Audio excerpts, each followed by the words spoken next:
Lefton për intervistim kryetarin e listës serbe për barikadat në veri të vendit më 2022. Gjermania dhe Franca u bëjnë thirrje politikanëve për formimin e institucioneve. Seanca e fundit dështoi sërish.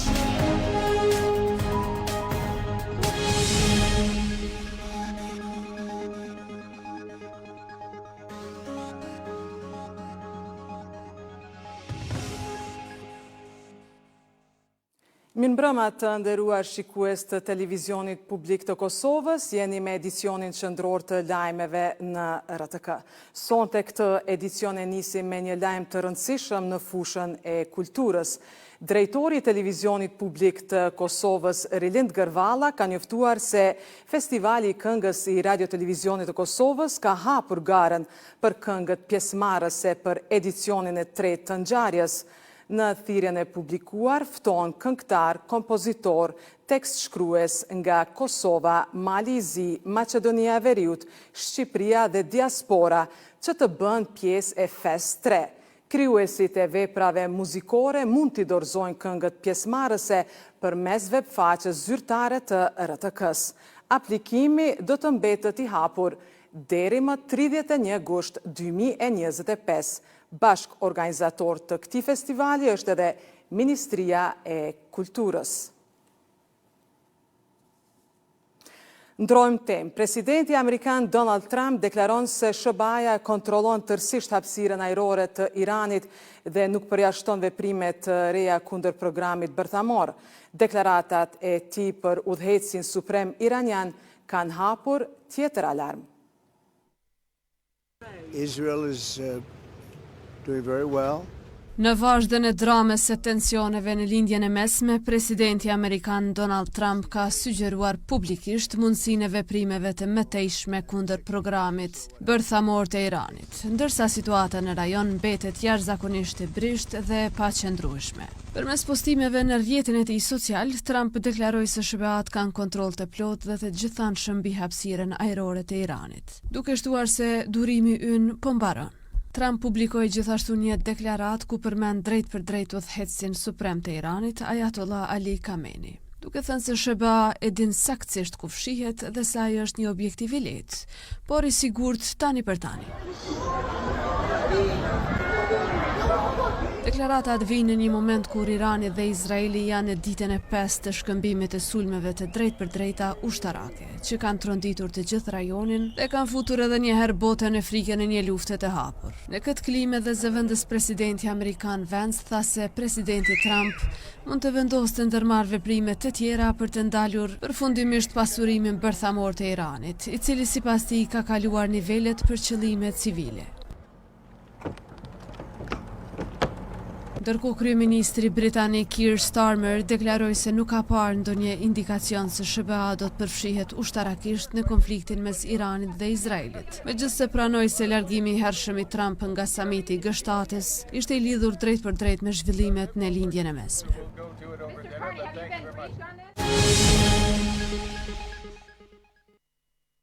Presidentja e Kosovës Vjosa Osmani po qëndron në Budapest, Hungarisë në vizitë zyrtare.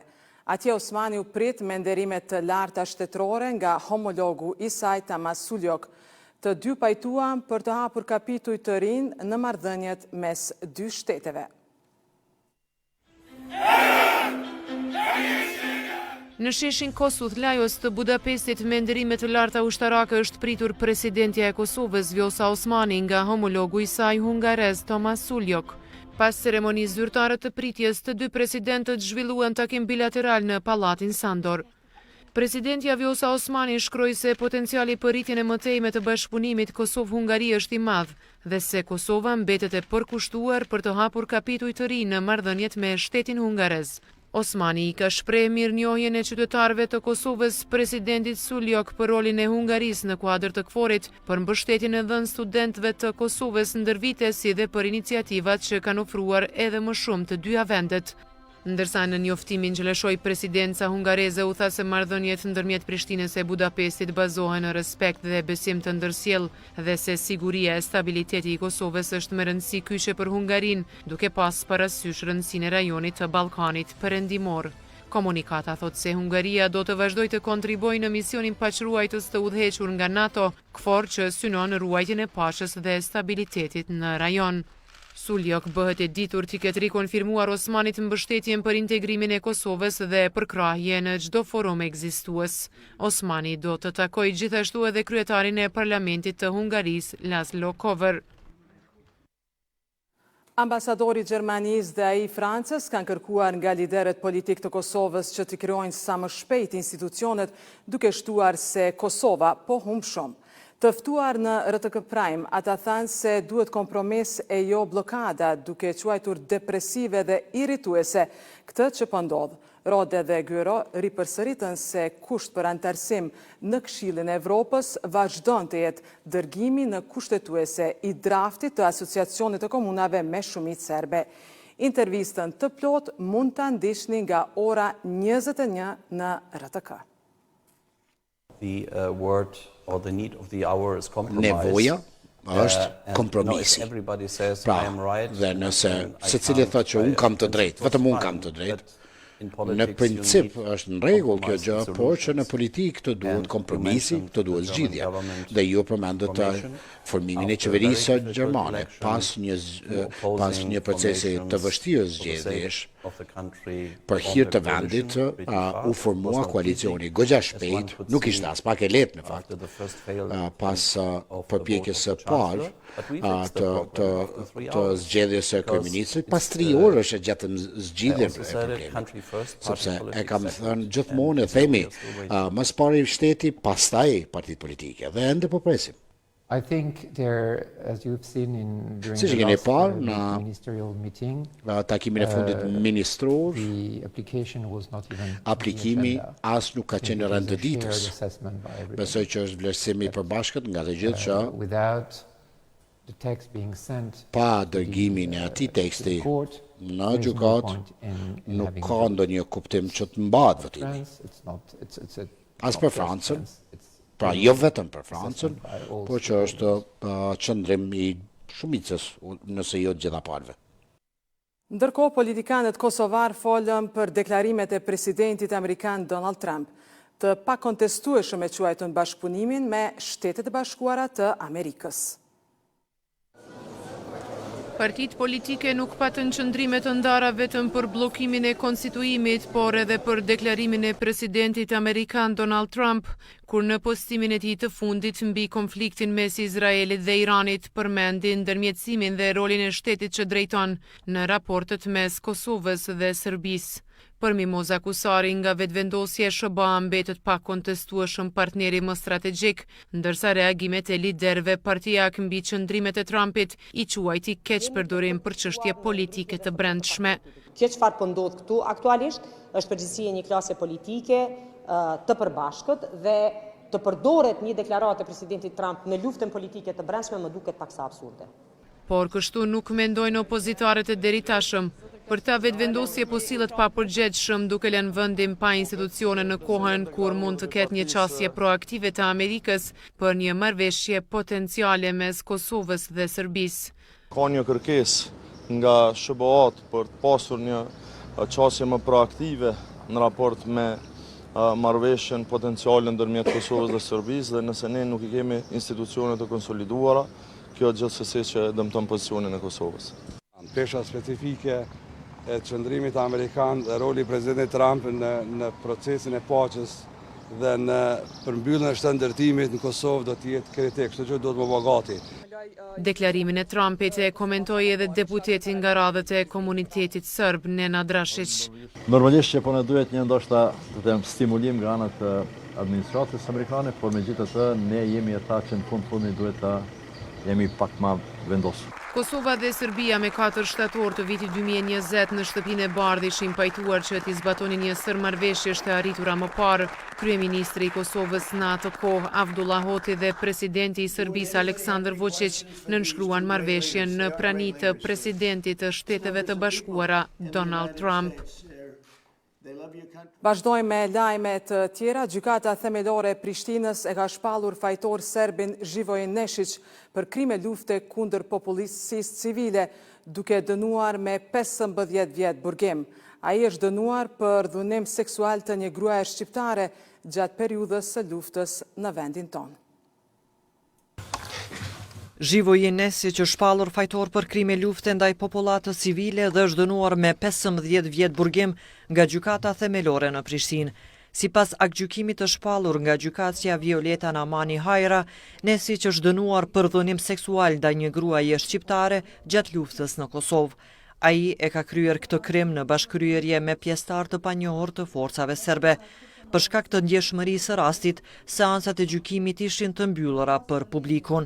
Nga këto dëshmi, gjykata ka vërtetuar se i panderi Zhivoj Nesić me përdorimin e dhunës fizike, psiqike dhe veprimet tejq njerëzore ka kryer dhunimin seksual ndaj femrës së nacionalitetit shqiptar. Këto veprimet e kundërligjshme i panderi Zhivoj Nesić ka kryer veprën penale për të cilën sot u shpall fajtor dhe u dënua sipas ligjit. Ky vendim u mirëprit nga prokurorja rastit dhe qendra kosovare për rehabilitimin e të mbijetuarve të torturës, me që rast u bën thirrje të gjitha viktimave të tjera të luftës që të paraqiten në organet gjyqëse. Mirëpresëm shpalljen e vendimit kundër të akuzurit, ku gjykata sot e dënoi të panderin me 15 vite burgim. Për prokurimin speciale ishte një sukses bukur i madh. Kjo është një ofrim i drejtësisë për të gjitha viktimat të dhunës seksuale dhe të cilat e kanë të vetmen shpresë gjithsesi e realizimit të drejtë vetën. Për çdo person që ka njohuri, ju bëjmë thirrje ne si prokurori, si dëshmitar apo si viktimë e krimeve të luftës, të paraqiten qoftë në polici, qoftë në prokurori, në mënyrë që edhe ne të mund të vazhdojmë me ngritjen e këtyre aktakuzave. Ky vendim i gjykatës sot sigurisht është një satisfaksion për viktimën, që të paktën ju shqiptu një dënim prej 15 vitesh të akuzuarit Zhivoj Nesić, ku presim domethënë edhe për raste tjera të ketë drejtësi. Aktakuza ndaj Nesićit ishte ngritur më 26 gusht 2024, ndërsa gjykimi nisi më 11 shtator. Ai ndodhet në paraburgim që nga 5 marsi 2024 dhe kjo masë do të vazhdoj deri në plot fuqishmërinë e aktgjykimit. Sipas të dhënave nga institucionet në Kosovë, gjatë luftës së fundit janë regjistruar rreth 20.000 raste të dhunimeve seksuale nga forcat serbe, shumica ende të pandjekura penalisht. Kryetari i listës serbe Zlatan Elek është ftuar për intervistim nesër nga Prokuroria Speciale e Kosovës. Sipas prokurorisë, marrja në pyetje e kryetarit të listës serbe ka të bëjë me protestat dhe barikadat e vendosura në pjesën veriore të vitit 2022. Prokuroria Speciale në një përgjigje për atë kënd ka thënë se Elek është ftuar për intervistim në kuadër të hetimeve që Prokuroria Speciale e Kosovës po i zhvillon në rastin e vendosjes së barikadave në pjesën veriore në vitin 2022 për veprat penale, pengimi personit zyrtar në kryerjen e detyrave zyrtare, thirrje për rezistencë dhe bashkim për veprimtari kundër kushtetuese. Intervistimi i Elek është shtyrë më parë me kërkesë të mbrojtjes për arsye shëndetësore të avokatit. Është shënuar 82 vjetori lindjes profesor Ukshin Hotit. Me këtë rast kryeministri në detyrë Albin Kurti vizitoi shtëpinë muze të Hotit në Krushtë të Madhe, ku mori pjesë në tribunën kushtuar jetës dhe veprës së profesorit. Gjatë ditës, Kurti ishte i pranishëm edhe në ceremoninë e diplomimit të studentëve në Universitetin Ukshin Hoti në Prizren, ku përmes fjalimit të tij theksoi rëndësinë e trashëgimisë së këtij emri për gjeneratat e reja. Në përvitorin e 82 të lindjes së profesor Ukshin Hotit, kryeministri në detyrë Albin Kurti vizitoi shtëpinë muze në Krushtë të Madhe për të nderuar figurën e tij intelektuale, patriotike dhe ideologjike të çështjes kombëtare.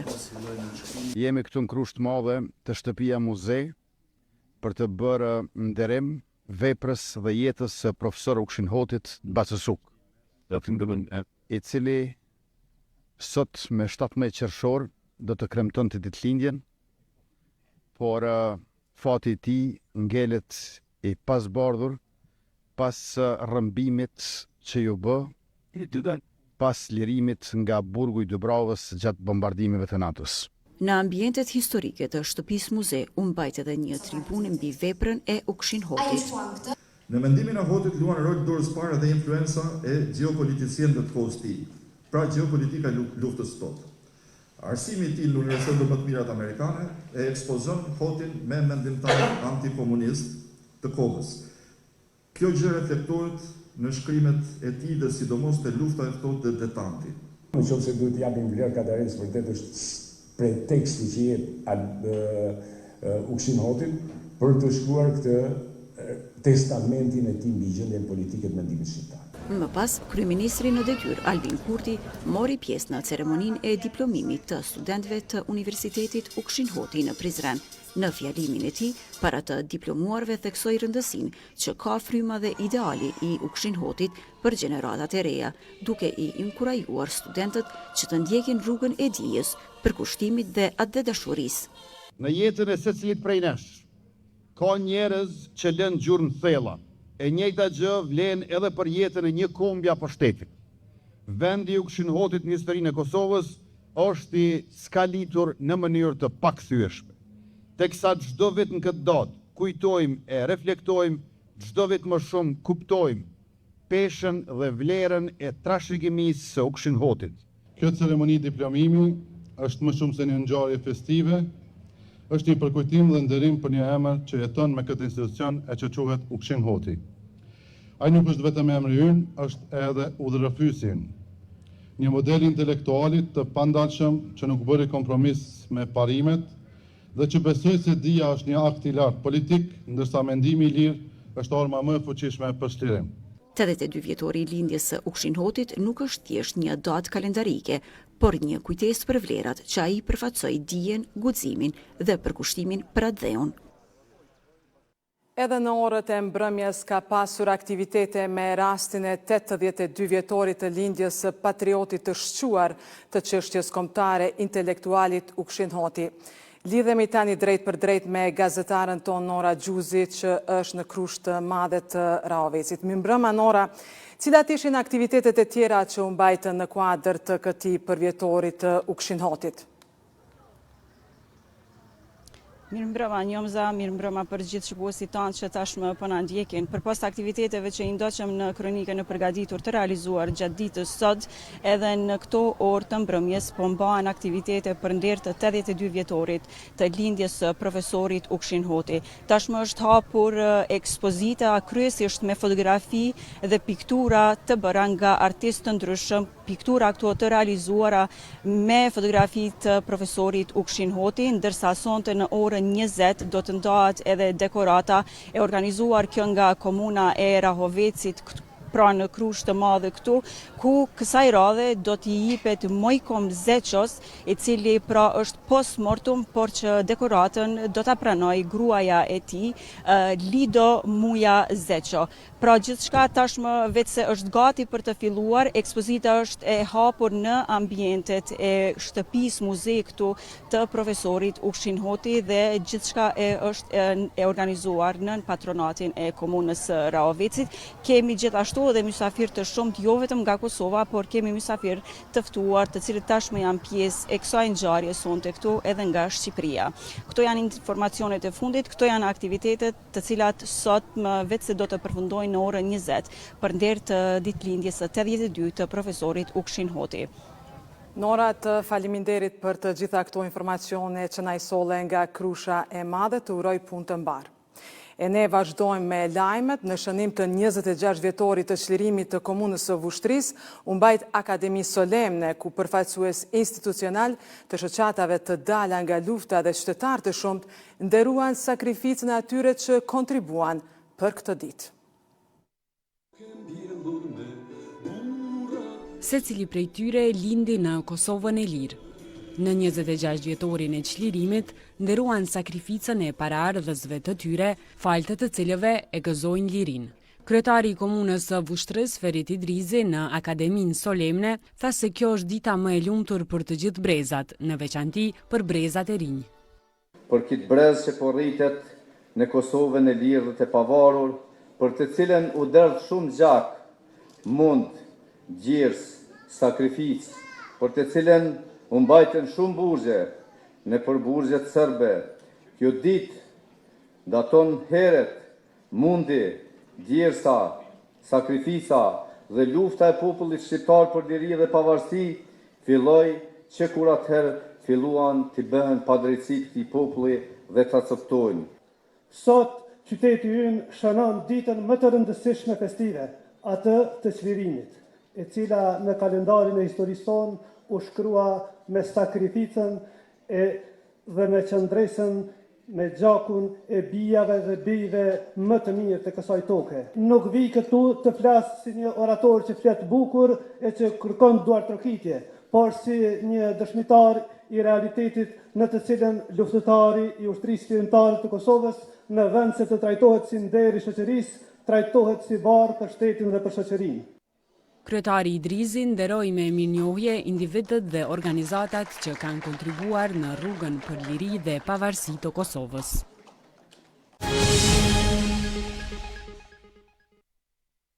Seanca e Kuvendit të Kosovës edhe sot ka dështuar. Partitë politike nuk po arrin të merren vesh për të dalë nga kjo situatë. Ashtu siç tashmë është bërë seancë e shkurtër, ashtu edhe përfundoi. As për herën e 25 nuk pati quorum për themelimin e Komisionit Parlamentar për votim të fshehtë për zgjedhjen e kryeparlamentarit. Kryesuesi i seancës, deputeti i Lëvizjes Vetëvendosje Avni Dehari, kërkoi propozimet e partive politike në kuvend për antar të komisionit, por përfaqësuesit e partive që në legjislaturën e shkuar ishin në opozit, as nuk propozuan antar për komision dhe as nuk morën pjesë në votim, duke pamundsuar quorumin. Nga 91 deputet në salë, 51 votuan pro, kundër votoi sërish deputeti Veton Berisha dhe abstenim nuk pati.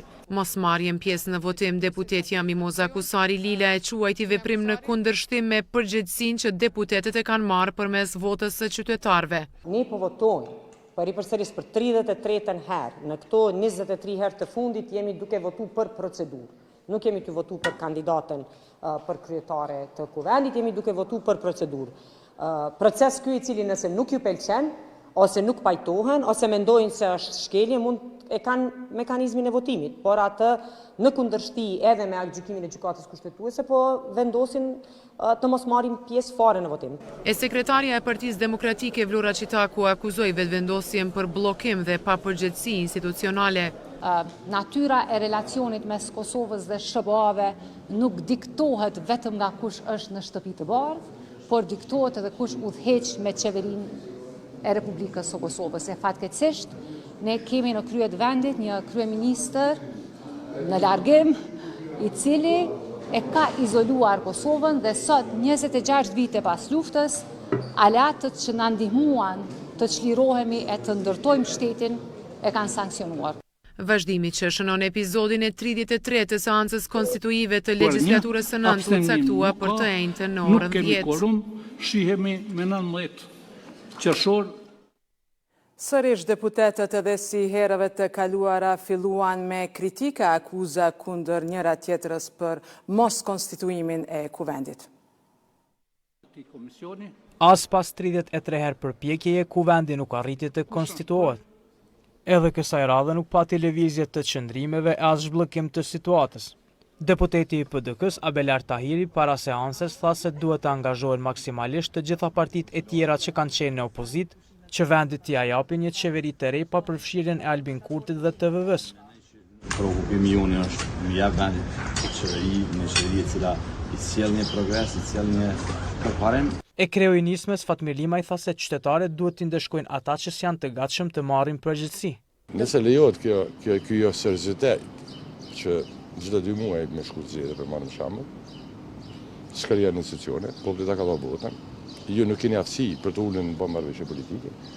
Atëherë këtë çka mund të thonë ju nuk e meritoni besimin e qytetarëve të Kosovës. Nuk e ndjej mirë se unë jam këtu, domethënë unë jam më shumë se 10 vite deputetje, domethënë edhe për mua këtë gjendje nuk është mirë. Kandidatja për krye parlamentare nga VV Albolena Haxhiu pas dështimit të seancës kërkoi nga partitë e tjera që të marrin pjesë në votim.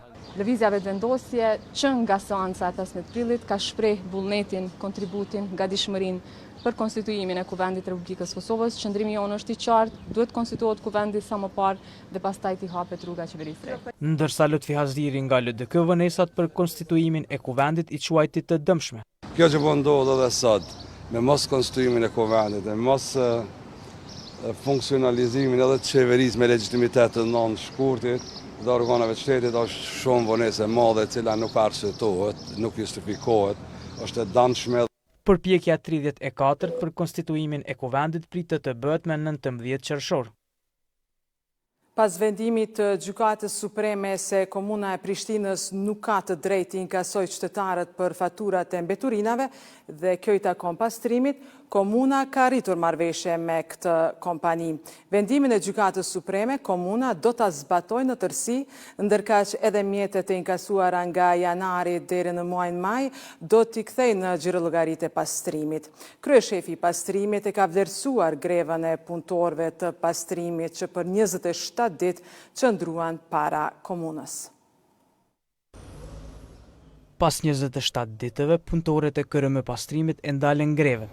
Kjo pasi të martën u arrit një ujdi me styre dhe komunës së Prishtinës. Nga përfaqësues grevis u tha se në rast të mospërmbushjes së zotimeve do të nisin protestat derisa nga komuna thanë se do të realizojnë kërkesat për të cilat tashmë janë pajtuar. Çështjen e pagesës së shërbimeve janar-maj, të cilat ndërmarrja pastrimi ka ofruar për kryeqytetin, të adresohet në gjykatën kompetente dhe e njëjta të zgjidhet me marrëveshje përkatësisht me ndërmjetësim. Jemi pajtuar që KRM pastrimi të bëj vet inkasimin për shërbimin e ofruar të mbledhjes së mbeturinave. Në këtë kuadër jemi pajtuar po ashtu që mjetet e inkasuara nga Komuna e Prishtinës gjatë kësaj periudhe të transferohen në afat të menjëhershëm tek KRM pastrimi. Jam të gjithë punëtorëve se nëse këtë zotime, se ne kemi marrë zotime dhe kemi bërë marrëveshje jo me shkrim. Nëse këtë zotime nuk kalojnë, atëherë ne do të kalojmë në grevë, në protest, dhe protesta nuk i dihet e pilogu saj. Lidhur me këtë ujdi, reagoi edhe kryeshefi kompanisë pastrimi Petrit Reqica përmes një videoje i cili falenderoi punëtorët që mbrojtën interesin e ndërmarrjes. Falenderojmë qytetarët për mirëkuptimin e deri tanishëm dhe ju kërkojmë ndjesë edhe një herë për pamundësinë për t'i ofruar shërbim. Falenderojmë gjithashtu secilin punëtor të ndërmarrjes pastrimi, të cilët me përkushtim dhe angazhim kanë mbrojtur interesin publik dhe ndërmarrjen tonë që sot ne dhe nesër dhe gjatë tërë vitit t'ju ofrojmë shërbimin e merituar ndaj qytetarëve. Aty u tha se qytetarët që kanë kryer pagesat te Komuna e Prishtinës do të transferohet lista të ndërmarrja pastrimi.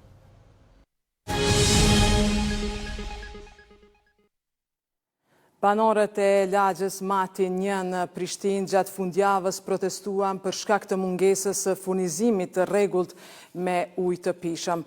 Banorët thanë se pa ujë kishin mbetur që nga dita e premte, derisa kompania Rajnale e Ujësjellësit Prishtina kishte thënë se mungesa ujit është pasi fabrika në Shkabëj nuk ka funksionuar për mbi 24 orë.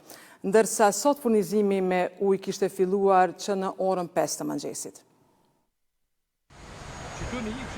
Qytetarët e këtyre lagjeve dolën në protestë 2 ditë më parë, sepse rrugët në Ndue Përleshi, Sokol Sopi, Bahri Ademi dhe lagje të tjera kanë mbetur pa ujë. Por të martën u është stabilizuar situata, por këta banor kanë halle tjera me ujin. Kjo uji ka orë sot mëngjes, dikun ka rreth orës 5 të mëngjesit. Weekend, shtunën e dilën s'kena pas heq, sidomos dilën hiç s'kena pas. Po ndikon shumë për ndryshe me ndaljen e ujit nuk u kemi edhe puna ka rrallë shumë edhe klient po ankohen. Jo, 3 ditë s'ka pas heq as me lëshu gjatë kohës 1 orë, apo diçka tu e di që në për banesa është veç s'kem tjetër mundësi përveç banesës. Por halli më i madh i banorëve në këtë lagje është se ka 3 vite që ata nga ora 22 e mbrëmjes nuk kanë ujë deri në mëngjes.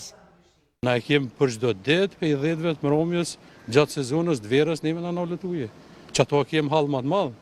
Se ky nalet 2 ditë është normal, prishje sene, po na e kemi për çdo ditë në sezon të verës për 10 të mbrëmjes nuk kemi ujë deri në mëngjes. A kështu Tjera vdet në sezon të verës, po. 10 mramje, 11 mas shumë të asë një pikuj se kem. Dejtë nestit mëngjes.